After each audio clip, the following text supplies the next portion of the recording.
Okay, thank you all for joining us. I'm Shane Coleman from News Talk Breakfast. We're delighted that you could all be here for this combined in-person and online event.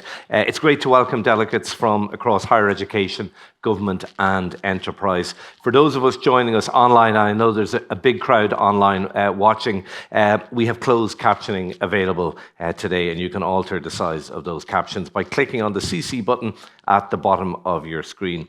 We're delighted to be joined by our keynote speaker, someone you will all know well, Cairns T.D, leader of the Social Democrats, TD of course for Cork Southwest.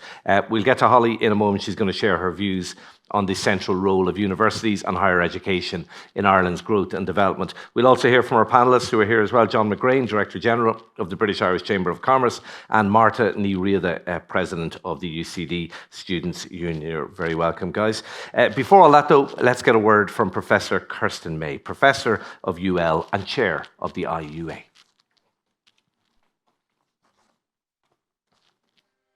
As President of University of Limerick and Chair of the Irish Universities Association, I am honoured to open another keynote address in this crucial Future of Ireland series that has convened us at a pivotal moment in time for this country.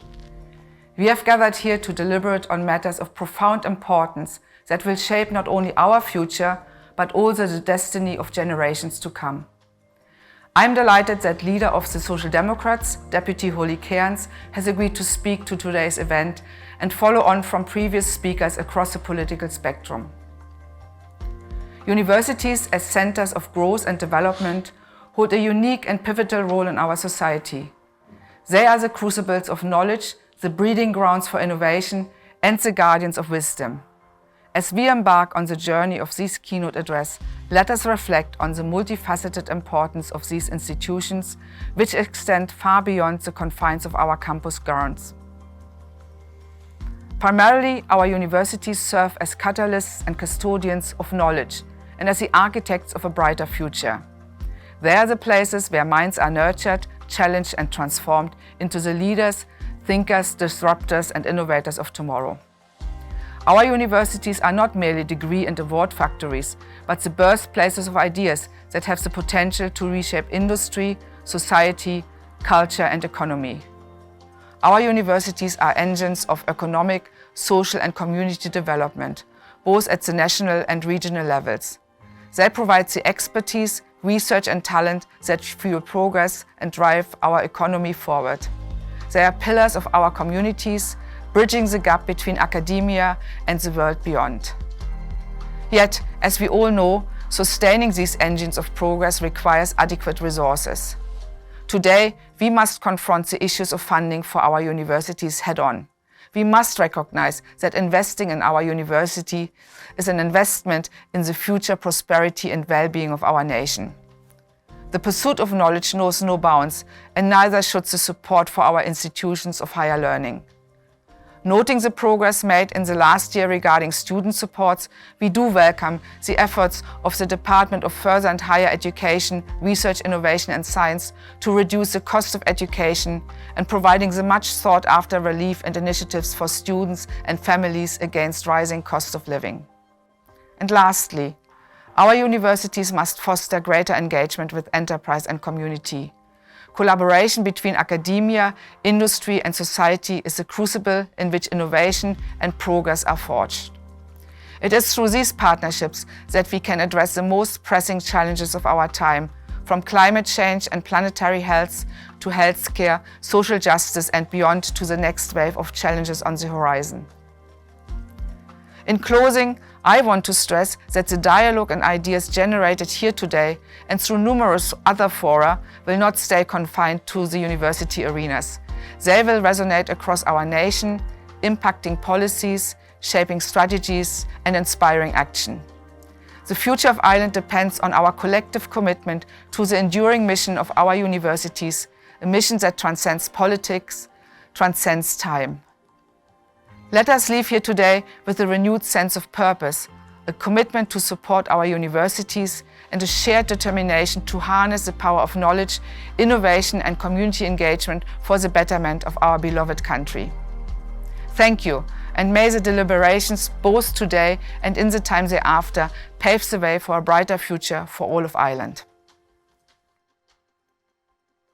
Okay, thank you for that, Kirsten. I'd like to now introduce our guest speaker today. Holly Cairns is leader of the Social Democrats. She's also their spokesperson on agriculture, food and marine and rural development, social justice and disability. I know they're all areas that you've worked in your career before politics. They're all areas you're passionate about. Holly is also the youngest party leader in the Dáil. TD, of course, for beautiful Cork Southwest. Ladies and gentlemen, please give a warm welcome to Holly Cairns.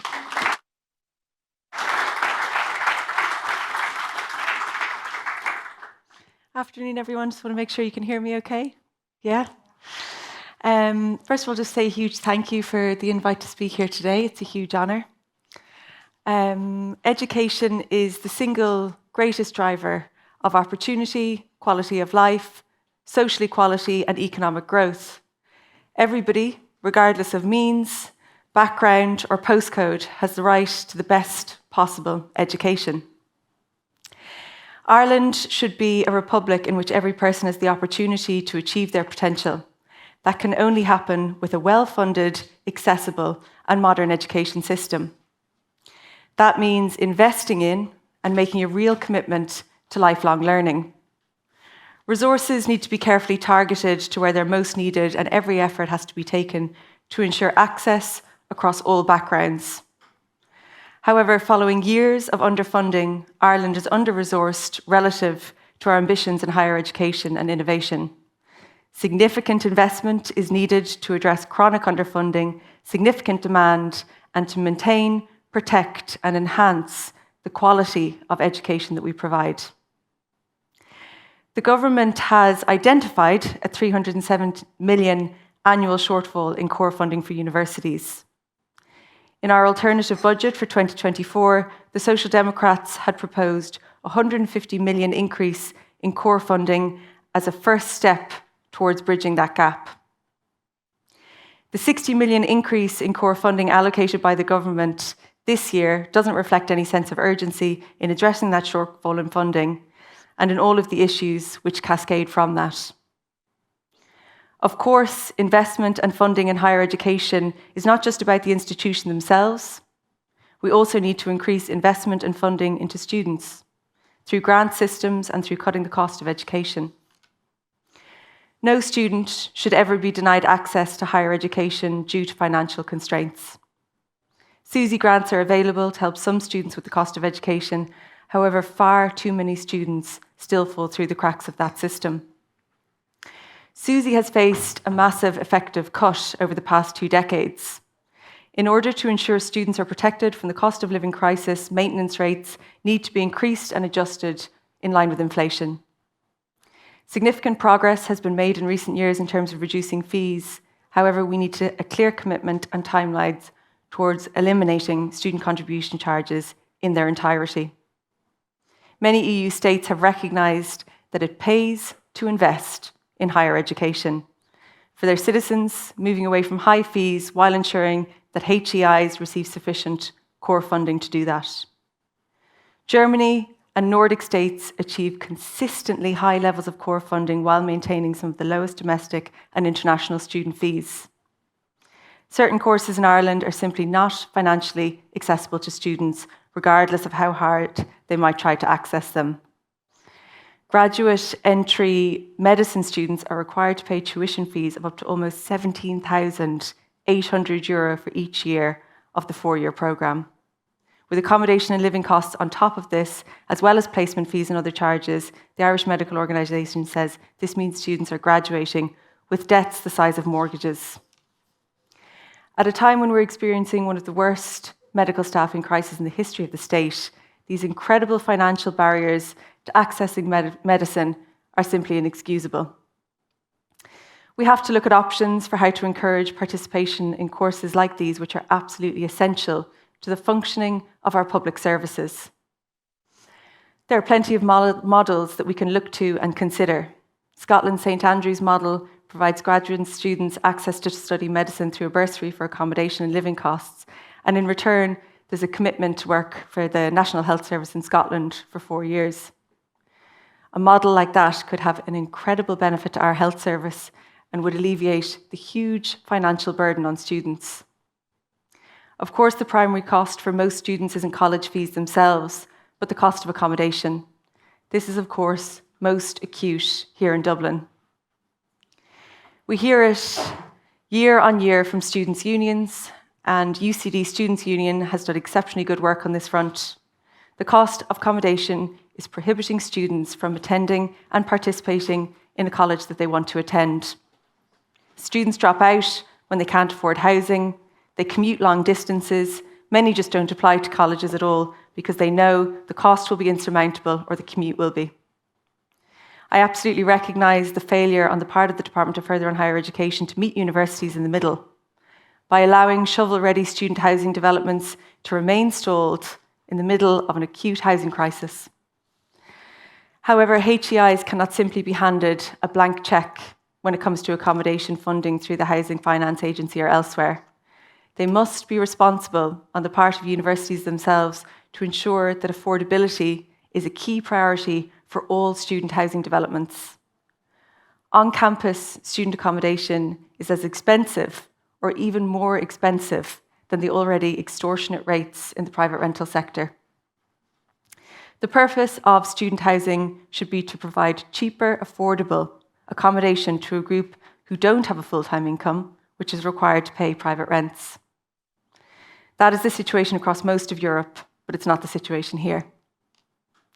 Bringing all of these costs associated with third-level education down is essential to continuing the increase in the number of students accessing university. But as student numbers grow, we need to look at staffing levels. Student-staff ratios in Ireland are terrible. The second worst in the OECD, the latest figures show the ratio at about 23:1 compared to the average of 17:1. A lot of the blame for this can be put on the Employment Control Framework, which introduced hiring restrictions on permanent staff at a time of rising student numbers. Since the framework's implementation, student numbers have grown by over 33%, while permanent staff levels have grown by just 10%. This has led to overcrowded lectures, reduced access to libraries and labs, and less support available to students who need it. But in addition to impacting on the quality of education itself, it has of course led to rampant, precarious employment across third-level institutions. This has been a feature of higher education for decades, but has become more and more ingrained since the introduction of the ECF, with thousands of employees on involuntary and inappropriate fixed-term, part-time, casual, if and when, and zero-hour contracts. By failing to allow higher education institutions to offer permanent posts, we are driving away our best and brightest researchers. A new model to replace the Employment Control Framework is absolutely essential for workers' rights in this sector, as well as for the future of research and education. However, not all precarity in the sector can be put down to framework. There are many universities which have been failing to issue contracts indefinite duration to staff where they could do so. And as a result, a rapidly increasing proportion of workers in the sector are stuck in insecure employment. It's primarily women, minorities, and younger staff. Academic staff on precarious employment are experiencing high levels of stress, unpaid overtime, and many are considering leaving academia entirely. The real human impact of these precarious working conditions is clearly laid out in the Irish Federation of University Teachers survey of more than 550 academics across the country, 32% of which were in fixed-term or hourly contracts. Insecure employment puts a hold on so many aspects of life, getting a mortgage, having children, even just paying essential bills and rent. 1/3 of respondents felt that their employer didn't treat them with dignity and respect. We need to see leadership from individual HEIs as well as the state in tackling insecure employment. Ultimately, the best way to ensure fair pay conditions and progression opportunities for staff is a solid collective bargaining system. This is why the Social Democrats are in favour of a right to collective bargaining. Countries with higher coverage of collective bargaining have shorter working hours, more flexible working conditions, more secure employment, better protections for non-standard workers, and reduced gender pay gaps. There is a value in being a member of a trade union. There's a value to employers as well as employees as they have people to negotiate with. However, when it comes to further and higher education, there are a large group of workers who cannot be represented by a union because they're not recognised as workers. PhD researchers are of course classed as students in Ireland. Unions have no power to negotiate with HEIs on their behalf. The announcement of increased postgraduate stipends for Science Foundation Ireland and Irish Research Council grants are so welcome, but doesn't go nearly far enough. In fact, it fails to reach the department's own internal review, which recommended an annual level of €25,000. There is a serious risk of those PhD researchers on alternative funding streams being left behind, as there has been no meaningful action taken to address this disparity between stipends outside of the remit of SFI and the IRC. Basic protections available to all other workers in the state are not given to postgrad workers. They're not eligible for PRSI contributions, parental or maternity leave. This isn't all down to the department, of course. Core funding has to increase, and the Social Democrats are committed to that. However, universities themselves need to recognise the value of postgraduate workers, increase their pay, and provide them with the same protections that are given to other workers. Without these steps, with the rising cost of living, PhDs will become more and more inaccessible for those not from a more privileged background. Providing security, fair wages, and decent working conditions for academics and staff isn't just about fairness, it's about fostering an environment where education and research can thrive. And we desperately need those researchers. Funding for research and development in this country has not recovered since the financial crash. There's a clear need for a larger role of the state in ensuring that a level of research and development required to maintain an innovative society and economy is conducted. Higher education institutions are key to delivering on this. Ensuring that all segments of our society have the opportunity to access third-level education is crucial. This means not only addressing financial barriers, but also supporting unrepresented communities to access universities. I think there's too much to say on the importance of ensuring that our universities are accessible, and too little time to get into all of that. So I'll just focus on one aspect, and that is the route young people take towards university. The Leaving Cert is a desperately flawed system. It doesn't work for everyone, and it didn't work for me. I didn't thrive in a school environment, and I didn't do well on my Leaving Cert. I knew that I wasn't going to do particularly well, as I wasn't an academic student, but I still recall feeling disappointed in myself. The only reason I made it through school was because of a few teachers who went the extra mile to help me. I remember feeling that all you're really graded on or valued on at that age is your academic ability in a school setting. I then started at the University of Liverpool, and in my first year, I dropped out. Again, I remember feeling so disappointed in myself. I then did a health studies course in a further education college in Waterford, which I loved. I learned so much. I went on to do teacher training and was able to teach in a further education college. That's what brought me into working in disability services in Malta, which I also loved. It wasn't until years later, when I was in my late 20s moving home to take on my family farm and business, a vegetable seed company, that I went back to do a Master's of Science in Organic Horticulture in UCC and graduated with a first-class honours. It took a lot of years and a lot of practice before I could get to grips with an academic setting. We all learn in different ways, and our education system at every level has to reflect that. Every year, we stress the options available to sixth-year students, that if they don't get the points they need to jump straight into university, there are other pathways to get there. That can't be empty rhetoric. Last year, my colleague, Gary Gannon, raised the issue of pre-nursing courses with Minister Harris, pointing out there are up to 1,296 level 5 places available for those interested in nursing. But there are only 152 places across 13 colleges for students trying to gain access to a nursing degree through those routes. Core funding is essential to increase the number of course spaces HEIs can provide, but there needs to be a much more strong commitment to providing students an avenue for progression from further education colleges. The Social Democrats' vision for the future of third-level education is one that combines excellence in education and research with a strong commitment to social justice and equality. Our universities must be accessible to all, where academics and staff are secure in their employment and where diversity is celebrated.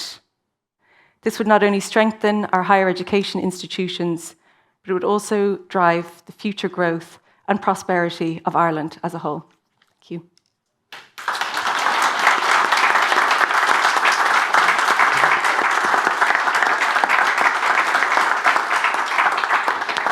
Thank you indeed, Deputy Cairns. Really interesting and very comprehensive assessment and analysis of third level and indeed second level education. I know you're under slight time pressure. You need to get back to Leinster House, which is totally understandable as a party leader. So I might just concentrate on a few little aspects of that really interesting speech. You mentioned core funding being key, and as you said, 307 million per year shortfall. I think to date the government has provided around 100 million. You're promising 150 million euro. That you're saying that's in your budgetary plan. Is that year one, or how does that work? As a first step, so that's what we allocated in for the 2024 alternative budget. But very much with the acknowledgement that that's a first step in addressing the core funding shortfalls.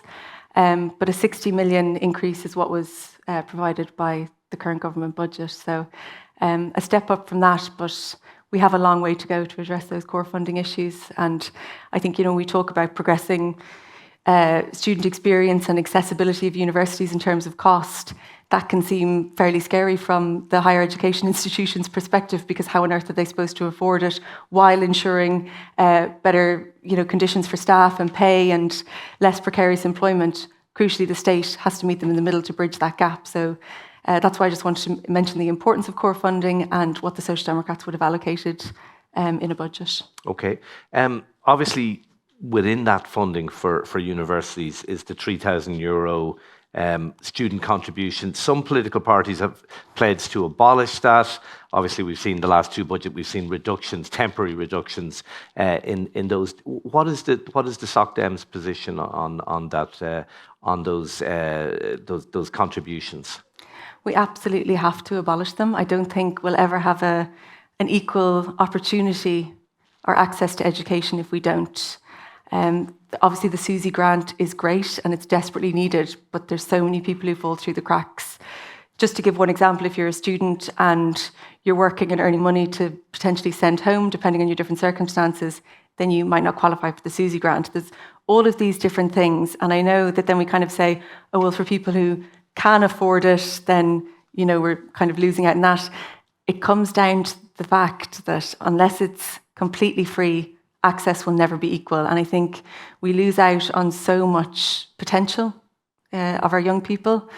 And at the end of the day, like a well kind of managed state is one that ensures we have, everybody coming up through the system, that we have enough nurses, doctors, construction workers, all of these different things, and making education more accessible is one way of getting more people through the education system and out into the workforce. The counter argument to that would be, like, we got 1,000, my young fellas in Trinity, we got €1,000 off in his fees this year. I'm absolutely delighted. I'm not going to turn it down.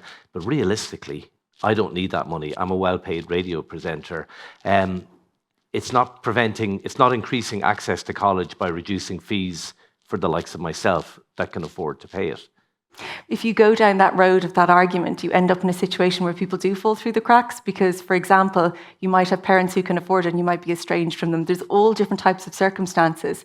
And I think you couldn't provide anything better for a society than genuinely free education. And, one of the things that, I think, like in light of the budget and everything we talk about, is when you have a society that provides free services like education, everybody pays their taxes and you get something back for it. And that includes, then parents who could afford to pay for their child to go to college, that getting something back for your taxes actually makes it, you kind of more grateful for the society you live in. And it's about I suppose, the argument might be, why should a guy who's on 30 grand a year subsidise my son to go to university? That's the argument that would be made, that there's an unfairness in that, particularly when that university degree pretty much guarantees you a higher income and a better career in years to come? Because if it's not equal and free for everybody, it becomes tiered and complex and people fall through the cracks. But ultimately as well, like, I recognize the argument that you're making, and like, obviously I'm the leader of the Social Democrats. We believe that there should be, another income threshold bracket where you pay more tax. That, like, yes, you're paying tax on 30 grand, but you're not paying as much as the person who's earning over 100. So it's about a whole system change, and I think that's what we need to make education genuinely free. And I think the rewards for that know no bounds. I was very taken with something you said. You talked, I think, was the St. Andrews model. Is that what you said? That idea that graduate students would have access to study medicine, obviously very expensive, but the state would pay for that. But you'd say that in Scotland, you have to live and work in the NHS for 4 years. I think that's an absolutely brilliant idea. Can it be done in Ireland? Can you? I could just imagine there would be skin and hair flying if you told people that they would have to work here for 4 years. Could we do it here realistically? It would become part of the system. Like, if you could have said that in Scotland, perhaps before it was brought in. And I don't think, in Ireland, we always have a kind of a habit of like looking at other countries, go, could we do that? Looking over Denmark, Sweden the whole time, Scotland, the UK with the NHS. Of course we can. Yeah. Why couldn't we? Well, just to give an example, when a Minister for Education suggested last year that maybe you wouldn't be able to go on a career break straight away as soon as you were made a teacher, there was absolute war over it, and she had to backpedal within about 24 hours. I'm just wondering, is there enough of a realistic environment here for that? I'm not disagreeing with the proposal. Totally, no, I know what you mean. I'm just wondering, is it politically possible?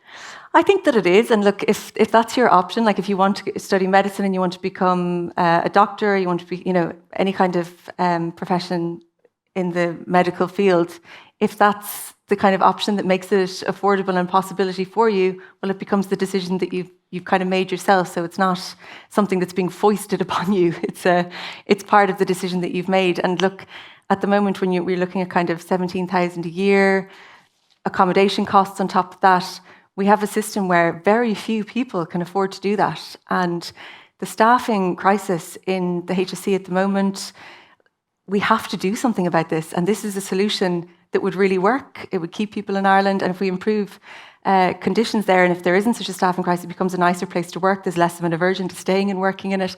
And ultimately, if we want to implement sláinte care, which we have to do, we're going to need to do something like this. So It's really, I think, instead of waiting to the last minute before we do these things and it kind of happening slowly and with lots of difficulties, it's about workforce planning. And we can start that now. And that starts with people leaving school, making university more accessible for them, and then having enough doctors, nurses, care workers, all of those things coming out the other end of university as sláinte care is being implemented. Yeah, you touched on nurses as well, and your proposal for Gary Gannon's proposal. There are obviously other areas you've mentioned them there. You mentioned some of them: psychologists, nurses, green energy specialists. There's huge areas of the economy that we lack enough people. We don't seem to be getting enough people into college to study those things. Yeah, not to mention construction workers. Obviously, the housing crisis is the biggest issue facing this country at the moment. And I have to say that I remember. I'm from a very rural community. A lot of my friends from school and people I knew did trades, plumbers, electricians, all the things. Their jobs were just gone after the crash. There was no opportunities for them in West Cork or anywhere in Ireland. And off they went to Australia, many of them. And they've never come back. Now we desperately need construction workers. And I have to say, the fact that a plumber or an electrician with such a skill, a trade, doesn't have the same level of qualification doesn't really make that much sense. And I think if we want to, kind of get more people into construction, there has to be a guarantee that if, say, the bottom falls out of the construction sector again, that qualification will be valued in other positions. Because if you went, out of, being a plumber after the crash and into another job, somebody with a degree in, say, philosophy would be getting paid more than you because they have a degree. And I just think we need to recognise the value of those qualifications. And that's just another aspect of workforce planning. But all of this starts with people leaving school and going into university. And if the state wants to invest in its own future, then it has to invest in universities. And I think it has to acknowledge the kind of other qualifications and the other types of training that people do as valuable as they actually are. Okay, just before I bring the panel in, you spoke very eloquently and very honestly about your own experience in school and your leaving cert and your year in Liverpool and so on. and you described the Leaving Cert as desperately flawed. I mean, would you go so far as to change the Leaving Cert? Because I mean, I think all of us agree it's not a perfect system, but I suppose it's the least unfair system. Maybe it's beyond. You can't tamper with it. It's fair in that context. What changes would you make to the Leaving Cert? I think that, to make the changes that is needed, I don't think I personally have all of those answers. I think it would have to be really thought out with loads of expertise and different people's experience brought in. And I suppose, I said it's deeply flawed. It could be a lot worse. You're right. It's kind of this. You can't cheat, you can't, all of those things, absolutely. Because you're the son of a politician or whatever, you don't get a leg up the ladder. There is that fairness. No, you don't. But it's very much geared towards a particular type of learner. And, I think we're only learning more and more about different types of learners in recent years anyway, to be fair. So now is the time maybe to start looking at it a bit more. But ultimately, a lot of it is kind of a memory test. And if you're really good at remembering stuff for an exam, you do a lot better. And if you find it kind of really interesting and easy then to concentrate in that kind of classroom environment, it's also much easier. Yeah. And lots of people do learn in different ways. And I think that we kind of miss out then on a lot of people going into people who can't get points to go into courses because of that setting and that style of exam, that then we don't get them coming up through universities and into the workforce. And it's just I think it's a waste of talent. I don't think it's a good way to kind of run a country in terms of workforce planning. And I think then a lot of people just get left behind in terms of being able to participate in education because that, I said, when I went to a further education college, that suited me so much more. It was very practical, very hands-on. It was 9 to 5. Going to a lecture for a couple of hours and then writing a long essay wasn't something that suited me. Like I said, it took me a long time to be able to learn in that way. And I just think, why not make a learning environment that's supposed to be for everybody? For everybody, we should work towards that. Okay. Just very finally, you mentioned the employment control framework. You said a new model was needed. Talk to us a little more about what you'd like to see done there.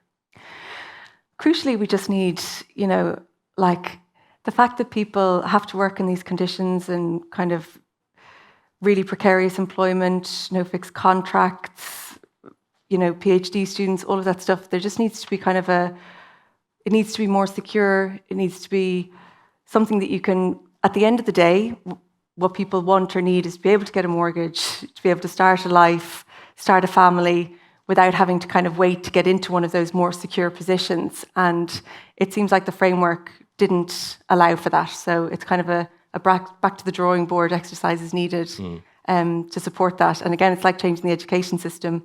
There would need to be a proper kind of group set up to establish exactly what that is. And I think I certainly don't have all the answers to that, but there's ways of finding them, and that needs to be done. And in relation to PhD students, you made some very compelling points about it. It's not going to be a vote winner for the Soc Dems at the next election. Let's be practical about it. There wouldn't be a huge amount of sympathy out there, right? I'm not saying rightly, but that's the view. A lot of people say, "Oh, sure, they're doing well and they're at the top of the ladder and so on." But you believe there needs to be better financial remuneration for those involved in R&D, involved in that kind of research. Yeah, we can't underestimate the importance of research and that kind of in-depth research. I have huge respect for PhD students. I think the amount of work that goes into it, I've scarcely met one that hasn't had to delay the deadline for their final research project. It goes on much longer than you anticipate. A lot of work and dedication goes into that. And particularly in a world that has, unforeseen crises and with climate change and all of these things, research and the importance of it can't be undervalued. And it's similar to having student fees. When you have, low pay, no PRSI contributions, things like no maternity leave, not everybody can do it then who would be really good at it. And you just end up kind of, I think, shooting yourself in the foot in terms of losing really important research and really good PhD students. And if we really value research, then we need to make it more accessible. Very final question before we let you escape back to Leinster House. The Minister for that Department of Higher Education that was set up, and obviously Simon Harris, the current Minister, is that a good idea to have a separate ministry for higher education? Some suggestion that maybe a future government might kind of revert it back into the Department of Education. Would you be in favour of keeping it?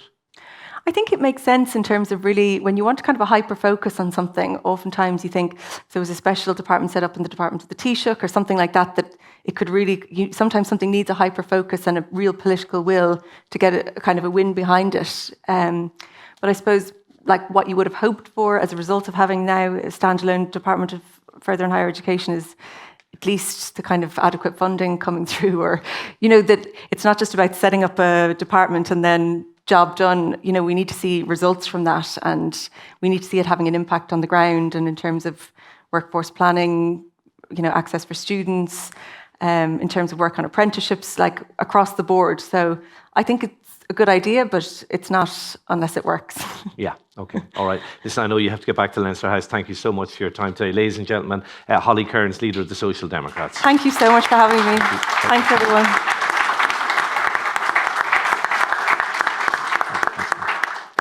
Okay, I'm going to bring in the other members of our panel who've been waiting really patiently. Thanks indeed, guys. We have John McGrane, Director General of the British Irish Chamber of Commerce, and Martin Riada, President of the UCD Students' Union. Marta, I might start with you. Let's talk about, and Holly touched on it, student ratios. I think it's 23 to 1. Holly said at the moment it is, I think, one of the worst, if it's not the worst, in the OECD, one of the worst in the OECD. Talk to us about the impact of that on students.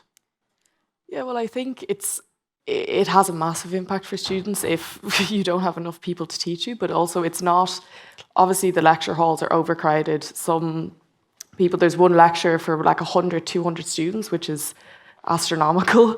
And I think, but it's kind of the behind the scenes things, like we'll say at the boards and committee level, you don't have the staff and the academics there to make sure that the university kind of keeps ticking along, and all the support services that we need. For example, like academic advising, if we want to have an academic with each student to help them through their journey through college, which is so important, you're not able to. Like in some schools, if one academic, if they were split between all the students in the school, they'd have to manage about 50 students each, which like that's, you can't have one-to-one meetings with 50 students. So I think a lot of those kind of behind the scenes things, that's very difficult for universities and for students to show where the staff-student ratio is, how it's going to make a difference. But I think it is one of the most important things because it means there's just more staff and academics across the university to help with all of the behind-the-scenes unpaid work. Also, it can be very gendered because a lot of the time, a lot of the unpaid work is taken by women. And then on a lot of the boards and committees I sit on, there's many, many women who sit on the working groups and who do so much unpaid extra work, which if there was the staff-student ratio was addressed, then there would be a lot more, again, as Holly was saying, about like the precarity. So it's a lot of people on precarious contracts who have to do a lot of extra work which isn't valued and which they aren't paid for. So I think addressing the staff-student ratio would really have a really positive impact for everyone in the whole community and then society at large. Okay. John, Holly talked about the skills shortages that are, she listed some of the areas. I assume that's something you recognise from the businesses you represent. For sure. The British Irish Chamber represents businesses across the two islands, but not least on this island, alongside other business cost issues and business enabling issues. There's no doubt about it. The precarity, as has been mentioned a few times by Holly Cairns, applies in terms of the supply chain of labour and great talented workers. And there are all sorts of issues around that we know can be fixed. I mean, let's go back a step. The country's barely 100 years old. For half of that time, we were exporting our young on the hoof with our cattle. We went through a brilliant phase in the 60s. People like T.K. Whittaker, Sean Lamass and others who said, we have to stop this thing. So what's the first thing they did? They invested in education. And that became the basis of transforming this country to a place where we're actually in a very, very good place. We have, look at this amazing campus in UCD and so many more around the country. Look at Philip Nolan's Science Foundation and the integration of thinking and then execution around the competencies that are needed in this society, let alone the economy. But there's like we have an opportunity to get to the next level now, and that's going to take a different way of thinking and a different way of working. You could argue we're at full capacity. We actually have a capacity blocker in the supply of workers piece for businesses, because we still preclude access in so many ways for so many people who do want to work and come into the workforce. And there are social reasons for that, but there are also systemic reasons for that. And the first thing to do when you've got a problem is actually take the easy bits first of all, and we could make a lot of headway on that over the next while. Okay. There is also a big whack of money in that National Training Fund. I think it's 1.5 billion the surplus is. I think a lot of people will be scratching their head and going, why is that money sitting there when it could be used? Could it be used in order to tackle that national and like that's just one example of the many examples that show we're actually in a good place to be tackling some of the issues that we want to tackle. I mean, I said about 100 years old. Most of our government departments are still the same government department structures as we had 100 years ago when we launched the country, that in the ways that we could. We need to tackle into unlocking some of those capacities by updating the way we think about connectedness, i.e. we're not connected enough across government and societal functions, and clock speed. We know problems that we have, but we're not really working fast enough to tackle into those. If you take the training fund, I served on the Pensions Commission. We tackled into that particular blockage that's coming at us very quickly over the next 3 decades, and there was rightly a focus on the National Training Fund, not to take the money out and put it into pensions, but to actually use it to enable more people to be working than today's ratio in 25, 30 years' time. We need to think, it's not all that imaginatively, but it is productively about saying, how should we use that money? There's a core deficit in today's higher education system, let alone our research system, and that won't exist. That today's system won't exist if we don't use some of the National Training Fund towards underpinning the success that we've achieved so far. And then we need a grown-up conversation to ensure that there is a clear protocol around how the bulk of that, $1 billion of that 1.5 billion, will be deployed, and that it's not used for purposes other than what it's intended for, is to increase the amount of training in our communities and the powering up of the rest of academe and business and community well-being on back of that.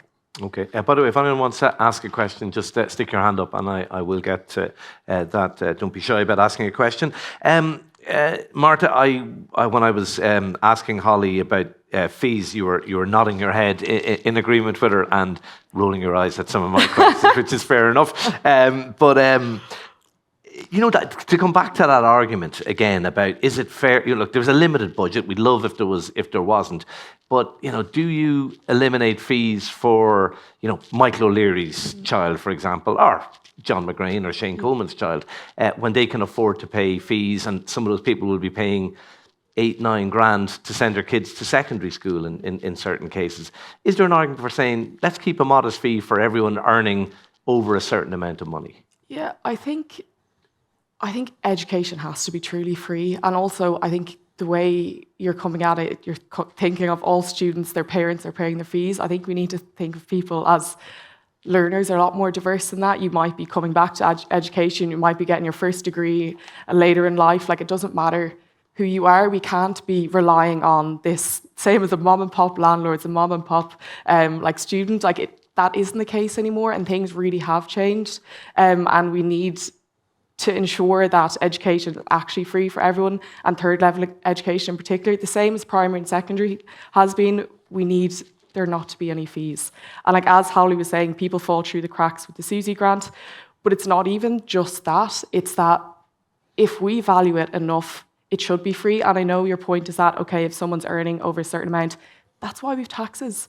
Like, our taxes are there to create public services that are good for everyone. And absolutely, Michael O'Leary, I think he should be taxed a lot. To be fair to him, he pays his taxes here. He hasn't gone abroad. Like, he does pay his taxes here. Yeah.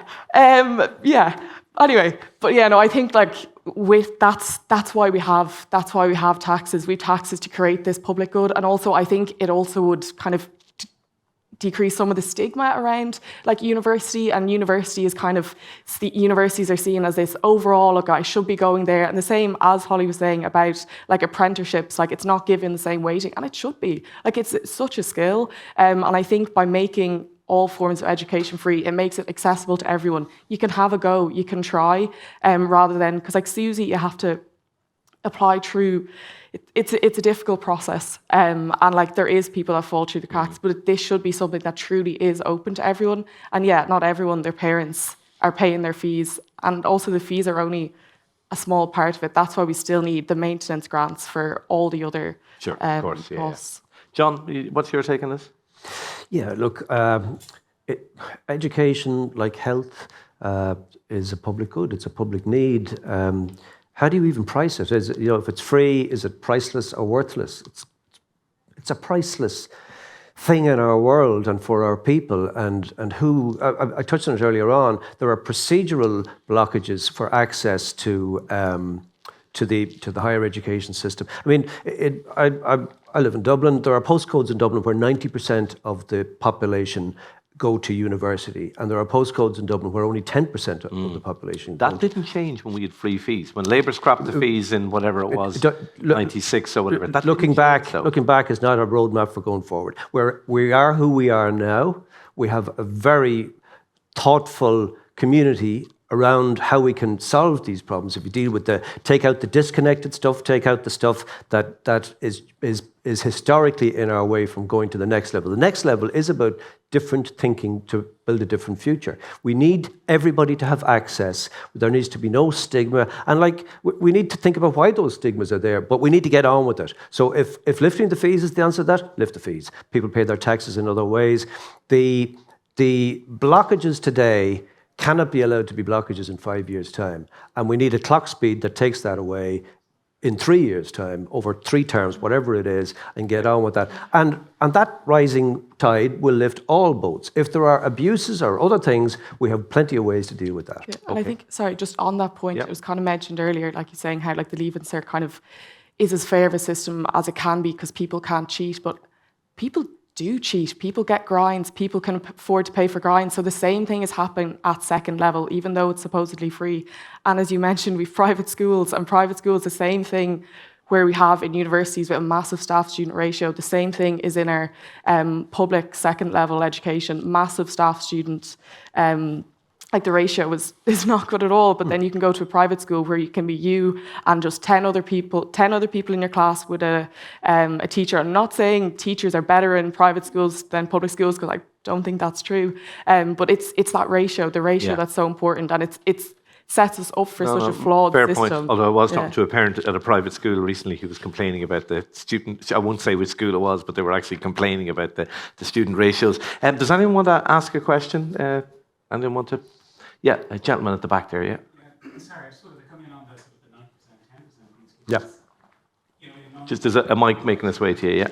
Yeah, I just wanted to make a comment about the 90%, 10% going to university, because I happened to go through secondary school at a point in time when the fee schemes was changing, and I chose to do transition year, and I saw people from my year go ahead when there were no free fees, and only 10% of that year went to university.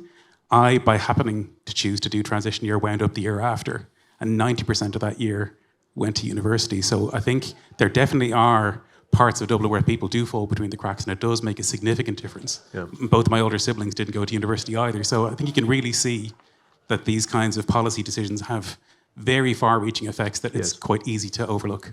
Okay, all right. Thanks indeed. Really interesting point. Marta, we have to talk, we only have a few minutes left, we do have to talk about student accommodation because, as Holly said, it is a huge issue for students. How bad is it in your experience? You're at the coalface dealing with students. How bad is it? Yeah, it's terrible. I think, this is something like student unions. The students have been banging this drum for years. It has been bad for years. Successive governments have done absolutely nothing to remedy it. At least this year, with the Department of Further Higher Education, Innovation, Research, Science, there's a new accommodation unit which has been established, which is good. And there has been there has been a promise that the department is going to fund some purpose-built student accommodation, and there are in talks with universities. But this is the first time that the government has subsidised student accommodation in Ireland, which is absolutely insane that it's taken this long. Before that, it's just been placed back on students. Universities had to build the accommodation, but then students are now paying the mortgages of that accommodation because the universities don't have the funding and the government didn't give any funding to universities. But I think that purpose-built state subsidised accommodation really needs to be ramped up. We need a lot more of it, and we need it yesterday. But yeah, and also like dig style accommodation, there's a lot more of that now because the private rental sector is completely oversaturated. But we've seen now, because there are so many students in dig style arrangement, they're so vulnerable. And we've seen like really horrible instances of abuse in those systems, and they can be thrown out in the morning. They don't have access to kitchen, and even like there's public representatives who also have students in dig style accommodation who aren't even treating them well. So if our public representatives can't treat students well in their houses, how can we expect anyone else to, and hold them to a higher standard? But yeah, I think there needs to be proper legislation brought in on digs by the government. Okay, just in the last moment, anybody else want to ask a question, by the way? No, well, do stick your hand up, I will come to it. John, we talk a lot in this country about building being a knowledge economy. How much is that rhetoric and how much is it actually true? I mean, are we investing enough in research and innovation? You can never invest enough in research.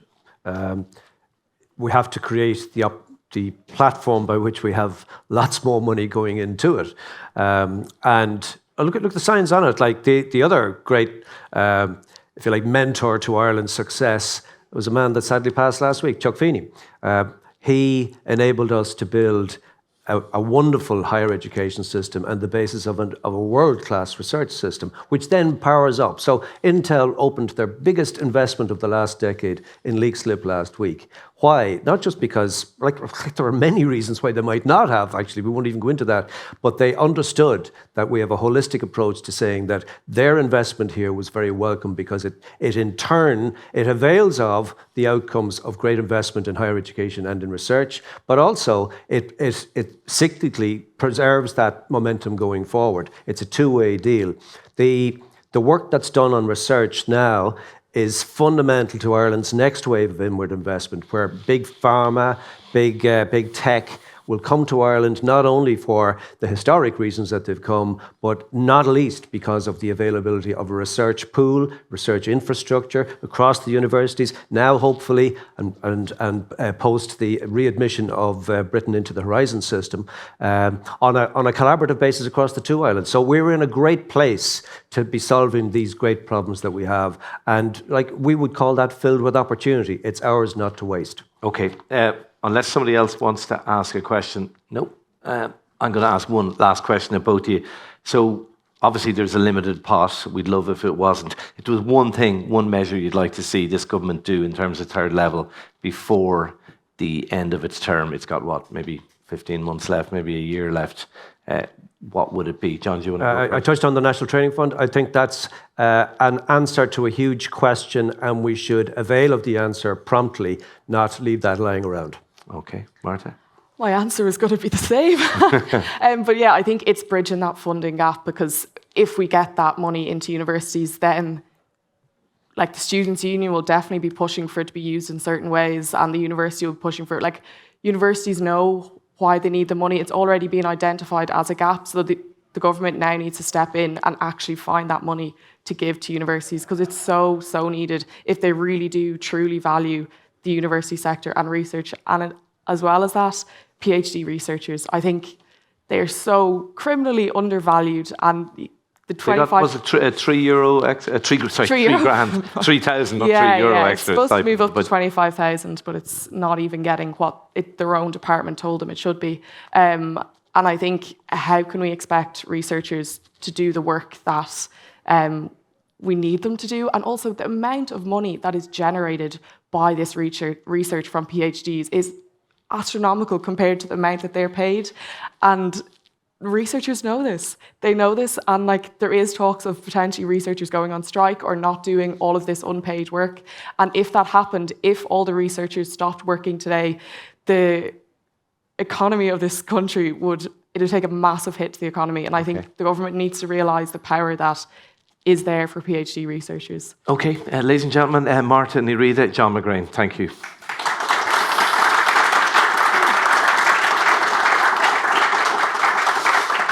Now, it is bang on 15:15, so we will finish up there. Thanks to everybody for joining us online and in present. We'll see you again soon. Thank you.